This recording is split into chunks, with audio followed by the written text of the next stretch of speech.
এ বলতেছে তোমরা কারা, কোথা থেকে আসলা? বলে আমরা ব্যবসা করতে আসছি। কোথা থেকে? ইয়েমেন থেকে, সিরিয়া থেকে। বলতেছে তোমরা ব্যবসার উদ্দেশ্যে আসছো, ভালো কথা, তোমাদের যতদিন থাকতে মনে চায় তোমরা এই জায়গায় আরবে যেখানে মনে চায় থাইকা ব্যবসা করবা। তবে তোমাদেরকে একটা সতর্ক করি, বলে কি, যে এই আরবে একজন পাগল আছে, এই আরবে একজন পাগল আছে, ব্যবসা তোমরা করো কিন্তু এই পাগলের কাছে যাও না। ব্যবসায়িকরা, ইহুদিরা, তারা আগে কখনো জানতো না যে এখানে পাগল আছে। জানাইছে কে? জানাইছে কে?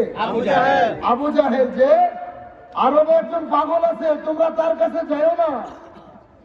এখন সব ব্যবসায়িকরা চিন্তা করতেছে, ইহুদি নাসারারা, যে ব্যবসা তো আমরা সারা জীবন করছি, পাগল তো কোনোদিন দেখি নাই, আজকে আগে পাগল দেখতেও পরে ব্যবসা করবো। আল্লাহ জোরে বলেন, আরো জোরে বলেন আল্লাহ। আজকে আগে পাগল দেখবে, তারপরে ব্যবসা করবে। তারা আমার নবীকে তো চিনে না, আমার নবীজিরে দেখার জন্য তারা দল বেঁধে রওনা করেছে। আল্লাহর হাবিব সাহাবায়ে কেরামদেরকে নিয়ে নবীজি কথা বলতেছে। ব্যবসায়িক দল সবাই দূর থেকে তাকিয়ে আছে। তারা জানতো পাগল মানে চুল এলোমেলো, পাগল মানে দেখতে ময়লা আবর্জনা পোশাক পরে থাকবে, কথা বলতে পারবে না, অগোছালো দেখা যায়।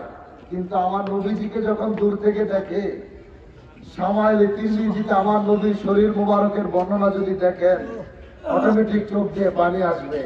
পাগলরা দূর থেকে দেখে, এটা কেমন রে মানুষ, তার দিকে তাকায়া দেখে নুরু নবীর চুল মুবারক গুলো বাবরি চুল কাঁধের সাথে ঝুলে আছে। আমার নবীর চুল মুবারকে আতর ব্যবহার করতেন, তিনি তেল ব্যবহার করতেন। নবীজির চুল মাথা মুবারকে সূর্যের আলো পড়ে